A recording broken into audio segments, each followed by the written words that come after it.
मेरे प्यारे देशवासियों, नमस्कार। मन की बात में एक बार फिर आप सभी का बहुत बहुत स्वागत है। यह कार्यक्रम 95वां एपिसोड है। हम बहुत तेजी से मन की बात के शतक की तरफ बढ़ रहे हैं। ये कार्यक्रम मेरे लिए 130 करोड़ देशवासियों से जुड़ने का एक और माध्यम है। हर एपिसोड से पहले गांव शहरों से आए ढेर सारे पत्रों को पढ़ना, बच्चों से लेकर बुजुर्गों के ऑडियो मैसेज को सुनना, ये मेरे लिए एक आध्यात्मिक अनुभव की तरह होता है। साथियों, आज के कार्यक्रम की शुरुआत मैं एक अनूठे उपहार की चर्चा के साथ करना चाहता हूं। तेलंगाना के राजन्ना सिरसिल्ला जिले में एक बुनकर भाई हैं, एल्दी हरिप्रसाद गारू। उन्होंने मुझे अपने हाथों से G20 का यह लोगो बुन करके भेजा है। यह शानदार उपहार देखकर तो मैं हैरान ही रह गया। हरिप्रसाद जी को अपनी कला में इतनी महारत हासिल है कि वो सबका ध्यान आकर्षित कर लेते हैं। हरिप्रसाद जी ने हाथ से बुने G20 के इस लोगो के साथ ही मुझे एक चिट्ठी भी भेजी है। इसमें उन्होंने लिखा है कि अगले साल G20 शिखर सम्मेलन की मेजबानी करना भारत के लिए बड़े ही गौरव की बात है। देश की इसी उपलब्धि की खुशी में उन्होंने G20 का यह लोगो अपने हाथों से तैयार किया है। बुनाई की यह बेहतरीन प्रतिभा उन्हें अपने पिता से विरासत में मिली है और आज वे पूरे पैशन के साथ इसमें जुटे हुए हैं। साथियों, कुछ दिन पहले ही मुझे G20 लोगो और भारत की प्रेसिडेंसी की वेबसाइट को लॉन्च करने का सौभाग्य मिला था। इस लोगो का चुनाव एक पब्लिक कॉन्टेस्ट के जरिए हुआ था। जब मुझे हरिप्रसाद गारू द्वारा भेजा गया उपहार मिला तो मेरे मन में एक और विचार उठा। तेलंगाना के किसी जिले में बैठा व्यक्ति भी G20 जैसी समिट से खुद को कितना कनेक्ट महसूस कर सकता है, ये देखकर मुझे बहुत अच्छा लगा। आज हरिप्रसाद गारू जैसे अनेकों लोगों ने मुझे चिट्ठी भेजकर ये लिखा है कि देश को इतने बड़े समिट की मेजबानी मिलने से उनका सीना चौड़ा हो गया है। मैं आपसे पुणे के रहने वाले सुब्बा राव चिल्लारा जी और कोलकाता के तुषार जगमोहन, उनके संदेश का भी जिक्र करूंगा। इन्होंने G20 को लेकर भारत के प्रोएक्टिव एफर्ट्स की बहुत सराहना की है। साथियों, G20 की वर्ल्ड पॉपुलेशन में 2/3, वर्ल्ड ट्रेड में 3/4 और वर्ल्ड जीडीपी में 85% भागीदारी है। आप कल्पना कर सकते हैं, भारत अब से 3 दिन बाद यानी 1 दिसंबर से इतने बड़े समूह की, इतने सामर्थ्यवान समूह की अध्यक्षता करने जा रहा है। भारत के लिए, हर भारतवासी के लिए ये कितना बड़ा अवसर आया है। ये इसलिए भी और विशेष हो जाता है क्योंकि ये जिम्मेदारी भारत को आजादी के अमृतकाल में मिली है। साथियों, G20 की अध्यक्षता हमारे लिए एक बड़ी अपॉर्चुनिटी बनकर आई है। हमें इस मौके का पूरा उपयोग करते हुए ग्लोबल गुड, विश्व कल्याण पर फोकस करना है। चाहे पीस हो या यूनिटी, पर्यावरण को लेकर संवेदनशीलता की बात हो या फिर सस्टेनेबल डेवलपमेंट की, भारत के पास इनसे जुड़ी चुनौतियों का समाधान है। हमने one earth, one family, one future की जो थीम दी है, उससे वसुधैव कुटुंबकम के लिए हमारी प्रतिबद्धता जाहिर होती है। हम हमेशा कहते हैं, ओम सर्वेषां स्वस्तिर्भवतु, सर्वेषां शांतिर्भवतु, सर्वेषां पूर्णं भवतु, सर्वेषां मंगलम भवतु। ओम शांति शांति शांति। अर्थात सबका कल्याण हो, सबको शांति मिले, सबको पूर्णता मिले और सबका मंगल हो। आने वाले दिनों में देश के अलग अलग हिस्सों में G20 से जुड़े अनेक कार्यक्रम आयोजित किए जाएंगे। इस दौरान दुनिया के अलग अलग हिस्सों से लोगों को आपके राज्यों में आने का मौका मिलेगा। मुझे भरोसा है कि आप अपने यहाँ की संस्कृति के विविध और विशिष्ट रंगों को दुनिया के सामने लाएंगे। और आपको ये भी याद रखना है कि G20 में आने वाले लोग भले ही अभी एक डेलीगेट के रूप में आए, लेकिन भविष्य के टूरिस्ट भी हैं। मेरा आप सभी से एक और आग्रह है, विशेष तौर से मेरे युवा साथियों से, हरिप्रसाद गारू की तरह ही आप भी किसी न किसी रूप में G20 से जरूर जुड़े। कपड़े पर G20 का भारतीय लोगो बहुत कूल तरीके से, स्टाइलिश तरीके से बनाया जा सकता है, छापा जा सकता है। मैं स्कूलों, कॉलेजों, यूनिवर्सिटी से भी आग्रह करूंगा कि वो अपने यहाँ G20 से जुड़ी चर्चा, परिचर्चा, कंपटीशन कराने के अवसर बनाएं। आप G20.in वेबसाइट पर जाएंगे तो आपको अपनी रुचि के अनुसार वहां बहुत सारी चीजें मिल जाएगी। मेरे प्यारे देशवासियों, 18 नवंबर को पूरे देश ने स्पेस सेक्टर में एक नया इतिहास बनते देखा। इस दिन भारत ने अपने पहले ऐसे रॉकेट को अंतरिक्ष में भेजा जिसे भारत के प्राइवेट सेक्टर ने डिजाइन और तैयार किया था। इस रॉकेट का नाम है विक्रम एस। श्रीहरिकोटा से स्वदेशी स्पेस स्टार्टअप के इस पहले रॉकेट ने जैसे ही ऐतिहासिक उड़ान भरी, हर भारतीय का सिर गर्व से ऊंचा हो गया। साथियों, विक्रम एस रॉकेट कई सारी खूबियों से लैस है। दूसरे रॉकेट्स की तुलना में यह हल्का भी है और सस्ता भी है। इसकी डेवलपमेंट कॉस्ट अंतरिक्ष अभियान से जुड़े दूसरे देशों की लागत से भी काफी कम है। कम कीमत में विश्व स्तरीय स्टैंडर्ड स्पेस टेक्नोलॉजी में अब तो ये भारत की पहचान बन चुकी है। इस रॉकेट को बनाने में एक और आधुनिक टेक्नोलॉजी का इस्तेमाल हुआ है। आप ये जानकर हैरान रह जाएंगे कि इस रॉकेट के कुछ जरूरी हिस्से 3D प्रिंटिंग के जरिए बनाए गए हैं।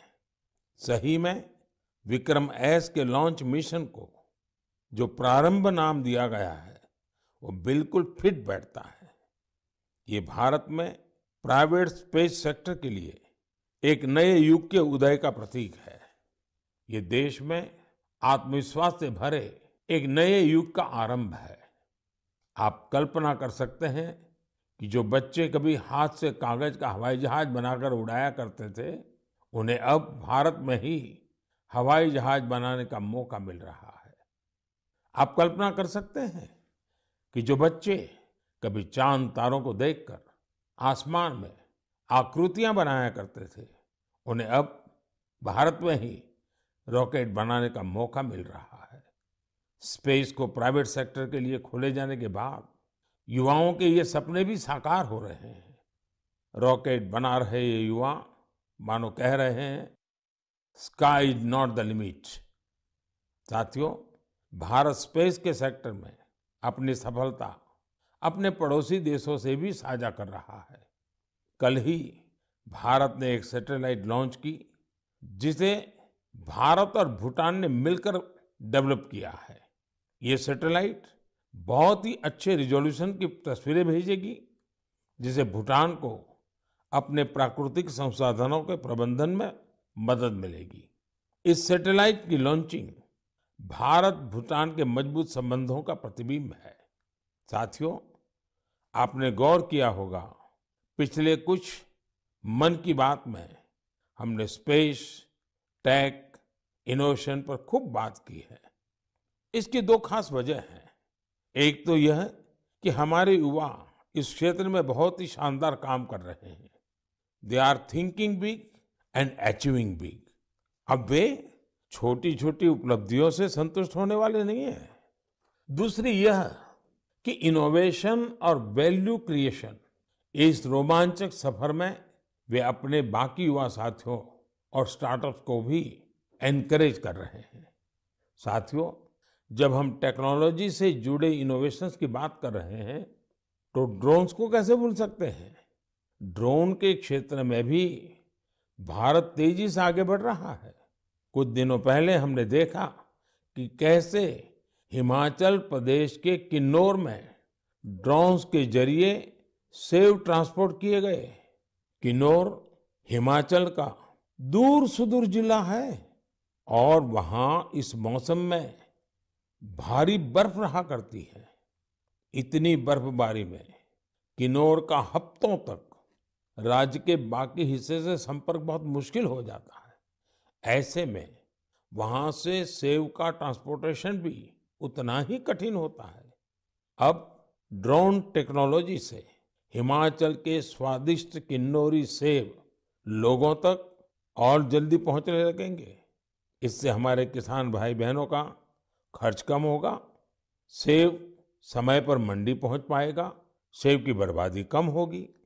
साथियों, आज हमारे देशवासी अपने इनोवेशन से उन चीजों को भी संभव बना रहे हैं जिसकी पहले कल्पना तक नहीं की जा सकती थी। इसे देखकर किसे खुशी नहीं होगी। हाल के वर्षों में हमारे देश ने उपलब्धियों का एक लंबा सफर तय किया है। मुझे पूरा विश्वास है कि हम भारतीय और विशेषकर हमारी युवा पीढ़ी अब रुकने वाली नहीं है। प्रिय देशवासियों, मैं आप लोगों के लिए एक छोटी सी क्लिप प्ले करने जा रहा हूं। वैष्णव जना तो तेने कहिए जे पीर पराई जान रे। वैष्णव जना तो तेने कहिए जे पीर पराई जान रे। पर तू के उपकार करे तो ये मन अभिमान नान रे। आप सभी ने इस गीत को कभी न कभी जरूर सुना होगा। आखिर यह बापू का पसंदीदा गीत जो है। लेकिन अगर मैं ये कहूं कि इसे सुरों में पिरोने वाले गायक ग्रीस के हैं तो आप हैरान जरूर हो जाएंगे और ये बात आपको गर्व से भी भर देगी। इस गीत को गाने वाले ग्रीस के गायक हैं कोनस्तान्तिनोस कलाइजिस। उन्होंने इसे गांधी जी के 150वें जन्म जयंती समारोह के दौरान गाया था। लेकिन आज मैं उनकी चर्चा किसी और वजह से कर रहा हूं। उनके मन में इंडिया और इंडियन म्यूजिक को लेकर गजब का पैशन है। भारत से उन्हें इतना लगाव है, पिछले 42 वर्षों में वे लगभग हर वर्ष भारत आए हैं। उन्होंने भारतीय संगीत के ओरिजिन, अलग अलग इंडियन म्यूजिकल सिस्टम्स, विविध प्रकार के राग, ताल और रास के साथ ही विभिन्न घरानों के बारे में भी स्टडी की है। उन्होंने भारतीय संगीत की कई महान विभूतियों के योगदान का अध्ययन किया है। भारत के क्लासिकल डांसेस के अलग अलग पहलुओं को भी उन्होंने करीब से समझा है। भारत से जुड़े अपने इन तमाम अनुभवों को अब उन्होंने एक पुस्तक में बहुत ही खूबसूरती से पिरोया है। इंडियन म्यूजिक नाम की उनकी बुक में लगभग 760 तस्वीरें हैं। इनमें से अधिकांश तस्वीरें उन्होंने खुद ही खींची है। दूसरे देशों में भारतीय संस्कृति को लेकर ऐसा उत्साह और आकर्षण वाकई आनंद से भर देने वाला है। साथियों, कुछ सप्ताह पहले एक और खबर आई थी जो हमें गर्व से भरने वाली है। आपको जानकर अच्छा लगेगा कि बीते 8 वर्षों में भारत से म्यूजिकल इंस्ट्रूमेंट्स का एक्सपोर्ट 3.5 गुना बढ़ गया है। इलेक्ट्रिकल म्यूजिकल इंस्ट्रूमेंट्स की बात करें तो इनका एक्सपोर्ट 60 गुना बढ़ा है। इससे पता चलता है कि भारतीय संस्कृति और संगीत का क्रेज दुनिया भर में बढ़ रहा है। इंडियन म्यूजिकल इंस्ट्रूमेंट्स के सबसे बड़े खरीदार यूएसए, जर्मनी, फ्रांस, जापान और यूके जैसे विकसित देश हैं। हम सभी के लिए सौभाग्य की बात है कि हमारे देश में म्यूजिक, डांस और आर्ट की इतनी समृद्ध विरासत है। साथियों, महान मनीषी कवि भर्तृहरि को हम सब उनके द्वारा रचित नीति शतक के लिए जानते हैं। एक श्लोक में वे कहते हैं कि कला, संगीत और साहित्य से हमारा लगाव ही मानवता की असली पहचान है। वास्तव में हमारी संस्कृति इसे ह्यूमैनिटी से भी ऊपर डिविनिटी तक ले जाती है। वेदों में सामवेद को तो हमारी विविध संगीतों का स्रोत कहा गया है। माँ सरस्वती की वीणा हो, भगवान श्री कृष्ण की बांसुरी हो या फिर भोलेनाथ का डमरू, हमारे देवी देवता भी संगीत से अलग नहीं है। हम भारतीय हर चीज में संगीत तलाश ही लेते हैं, चाहे वह नदी की कलकल हो, बारिश की बूंदें हो, पक्षियों का कलरव हो या फिर हवा का गूंजता स्वर। हमारी सभ्यता में संगीत हर तरफ समाया हुआ है। यह संगीत न सिर्फ शरीर को सुकून देता है बल्कि मन को भी आनंदित करता है। संगीत हमारे समाज को भी जोड़ता है। यदि भांगड़ा और लावणी में जोश और आनंद का भाव है तो रविंद्र संगीत हमारी आत्मा को आह्लादित कर देता है। देश भर के आदिवासियों की अलग अलग तरह की संगीत परंपराएं ये हमें आपस में मिलजुल कर और प्रकृति के साथ रहने की प्रेरणा देती है। साथियों, संगीत की हमारी विधाओं ने न केवल हमारी संस्कृति को समृद्ध किया है बल्कि दुनिया भर के संगीत पर अपनी अमिट छाप भी छोड़ी है। भारतीय संगीत की ख्याति विश्व के कोने कोने में फैल चुकी है। मैं आप लोगों को एक और ऑडियो क्लिप सुनाता हूं।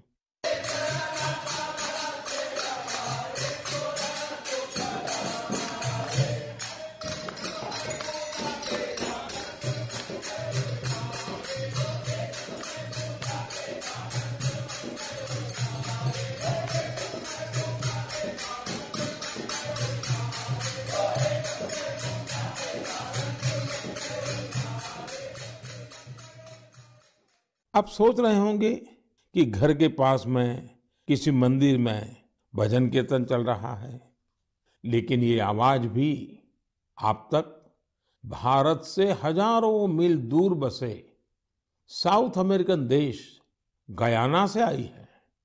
19वीं और 20वीं सदी में बड़ी संख्या में हमारे यहाँ से लोग गयाना गए थे।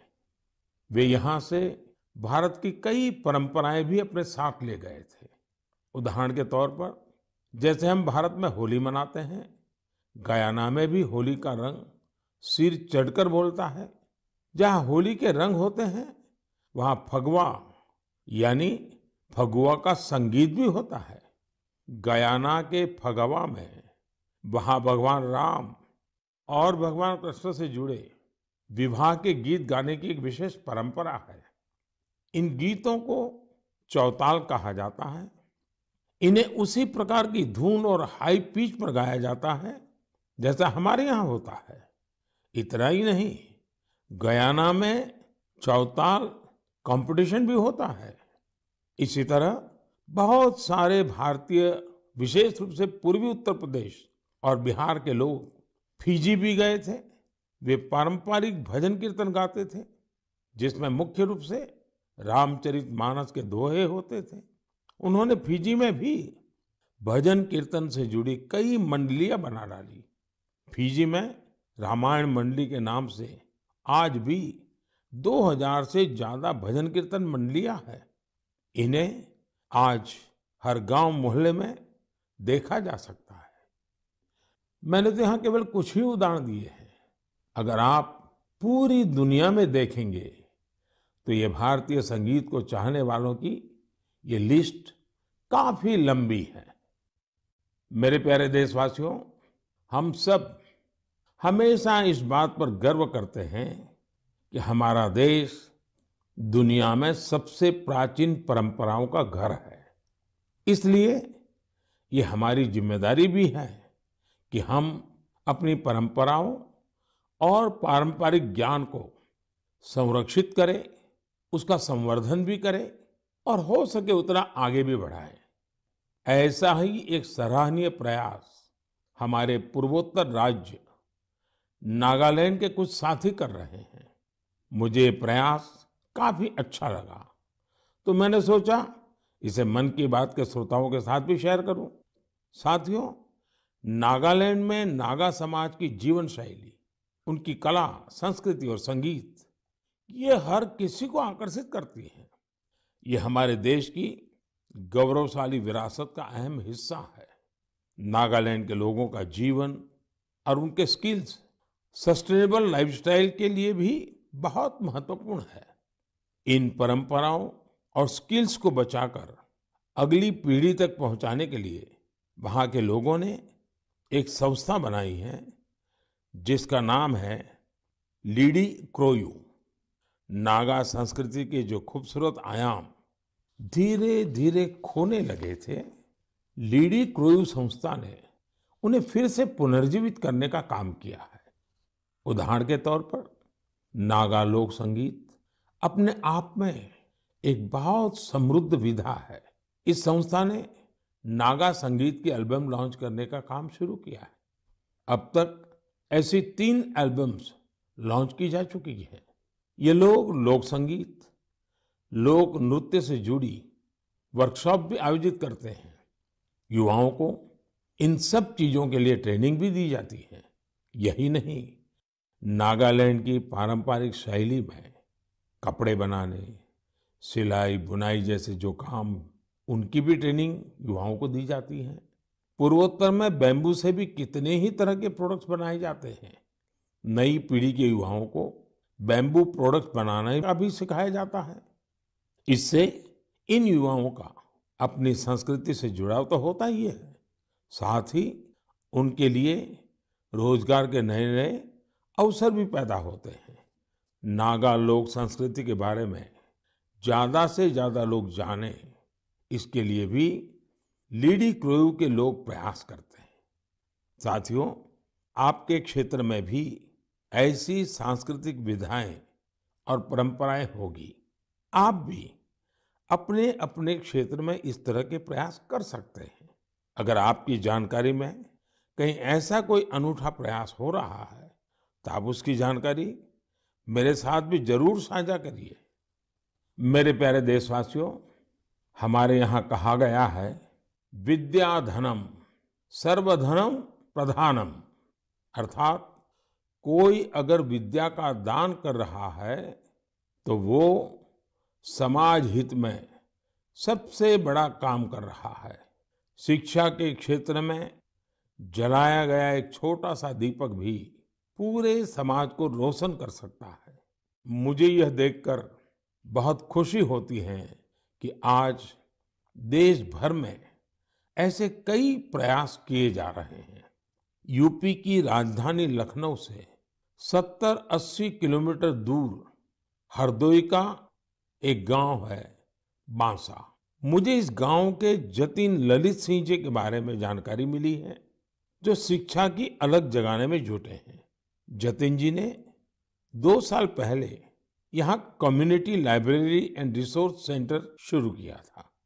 उनके इस सेंटर में हिंदी और अंग्रेजी साहित्य, कंप्यूटर, लॉ और कई सरकारी परीक्षाओं की तैयारियों से जुड़ी 3000 से अधिक किताबें मौजूद है। इस लाइब्रेरी में बच्चों की पसंद का भी पूरा ख्याल रखा गया है। यहाँ मौजूद कॉमिक्स की किताबें हो या फिर एजुकेशनल टॉयज, बच्चों को खूब भा रहे हैं। छोटे बच्चे खेल खेल में यहाँ नई नई चीजें सीखने आते हैं। पढ़ाई ऑफलाइन हो या फिर ऑनलाइन, करीब 40 वॉलेंटियर्स इस सेंटर पर स्टूडेंट्स को गाइड करने में जुटे रहते हैं। हर रोज गांव के तकरीबन 80 विद्यार्थी इस लाइब्रेरी में पढ़ने आते हैं। साथियों, झारखंड के संजय कश्यप जी भी गरीब बच्चों के सपनों को नई उड़ानें दे रहे हैं। अपने विद्यार्थी जीवन में संजय जी को अच्छी पुस्तकों की कमी का सामना करना पड़ा था। ऐसे में उन्होंने ठान लिया कि किताबों की कमी से वे अपने क्षेत्र के बच्चों का भविष्य अंधकारमय नहीं होने देंगे। अपने इस मिशन की वजह से आज वो झारखंड के कई जिलों में बच्चों के लिए लाइब्रेरी मैन बन गए हैं। संजय जी ने जब अपनी नौकरी की शुरुआत की थी, उन्होंने पहला पुस्तकालय अपने पैतृक स्थान पर बनवाया था। नौकरी के दौरान उनका जहां भी ट्रांसफर होता था, वहां वे गरीब और आदिवासी बच्चों की पढ़ाई के लिए लाइब्रेरी खोलने के मिशन में जुट जाते हैं। ऐसा करते हुए उन्होंने झारखंड के कई जिलों में बच्चों के लिए लाइब्रेरी खोल दी है। लाइब्रेरी खोलने का उनका यह मिशन आज एक सामाजिक आंदोलन का रूप ले रहा है। संजय जी हो या जतिन जी, ऐसे अनेक प्रयासों के लिए मैं उनकी विशेष सराहना करता हूं। मेरे प्यारे देशवासियों, मेडिकल साइंस की दुनिया ने रिसर्च और इनोवेशन के साथ ही अत्याधुनिक टेक्नोलॉजी और उपकरणों के सहारे काफी प्रगति की है। लेकिन कुछ बीमारियां आज भी हमारे लिए बहुत बड़ी चुनौती बनी हुई है। ऐसी ही एक बीमारी है मस्कुलर डिस्ट्रॉफी।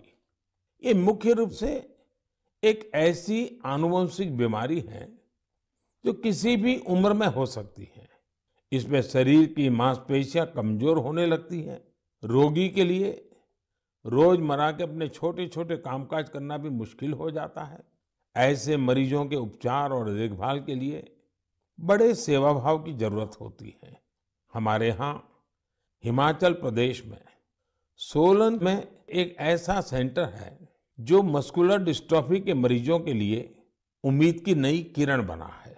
इस सेंटर का नाम है मानव मंदिर। इसे Indian Association of Muscular dystrophy द्वारा संचालित किया जा रहा है। मानव मंदिर अपने नाम के अनुरूप ही मानव सेवा की अद्भुत मिसाल है। यहाँ मरीजों के लिए ओपीडी और एडमिशन की सेवाएं 3-4 साल पहले शुरू हुई थी। मानव मंदिर में करीब 50 मरीजों के लिए बेड्स की सुविधा भी है।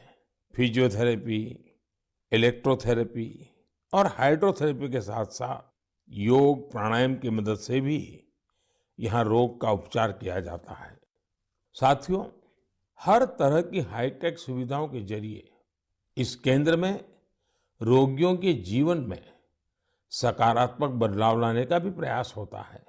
मस्कुलर डिस्ट्रॉफी से जुड़ी एक चुनौती इसके बारे में जागरूकता का अभाव भी है। इसलिए यह केंद्र हिमाचल प्रदेश ही नहीं, देश भर में मरीजों के लिए जागरूकता शिविर भी आयोजित करता है। सबसे ज्यादा हौसला देने वाली बात यह है कि इस संस्था का प्रबंधन मुख्य रूप से इस बीमारी से पीड़ित लोग ही कर रहे हैं। जैसे सामाजिक कार्यकर्ता Urmila Baldi ji, Indian Association of Muscular Dystrophy की अध्यक्ष बहन संजना गोयल जी, और इस एसोसिएशन के गठन में अहम भूमिका निभाने वाले श्रीमान विपुल गोयल जी इस संस्थान के लिए बहुत अहम भूमिका निभा रहे हैं। मानव मंदिर को हॉस्पिटल और रिसर्च सेंटर के तौर पर विकसित करने की कोशिशें भी जारी हैं। इससे यहाँ मरीजों को और बेहतर इलाज मिल सकेगा। मैं इस दिशा में प्रयासरत सभी लोगों के हृदय से सराहना करता हूँ। साथ ही मस्कुलर डिस्ट्रॉफी का सामना कर रहे सभी लोगों की बेहतरी की कामना करता हूं। मेरे प्यारे देशवासियों, आज मन की बात में हमने देशवासियों के जिन रचनात्मक और सामाजिक कार्यों की चर्चा की, वो देश की ऊर्जा और उत्साह के उदाहरण है। आज हर देशवासी किसी न किसी क्षेत्र में, हर स्तर पर देश के लिए कुछ अलग से काम करने का प्रयास कर रहा है। आज की चर्चा में ही हमने देखा, G20 जैसे अंतर्राष्ट्रीय प्रयोजन में हमारे एक बुनकर साथी ने अपनी जिम्मेदारी समझी, उसे निभाने के लिए आगे आए। इसी तरह कोई पर्यावरण के लिए प्रयास कर रहा है, कोई पानी के लिए काम कर रहा है। कितने ही लोग शिक्षा, चिकित्सा और साइंस टेक्नोलॉजी से लेकर संस्कृति, परंपराओं तक असाधारण काम कर रहे हैं। ऐसा इसलिए क्योंकि आज हमारा हर नागरिक अपने कर्तव्य को समझ रहा है। जब ऐसी कर्तव्य भावना किसी राष्ट्र के नागरिकों में आ जाती है, तो उसका स्वर्णिम भविष्य अपने आप तय हो जाता है। और देश के ही स्वर्णिम भविष्य में हम सबका भी स्वर्णिम भविष्य है। मैं एक बार फिर देशवासियों को उनके प्रयासों के लिए नमन करता हूं। अगले महीने हम फिर मिलेंगे और ऐसे ही कई और उत्साहवर्धक विषयों पर जरूर बात करेंगे। अपने सुझाव और विचार जरूर भेजते रहिएगा। आप सभी का बहुत बहुत धन्यवाद।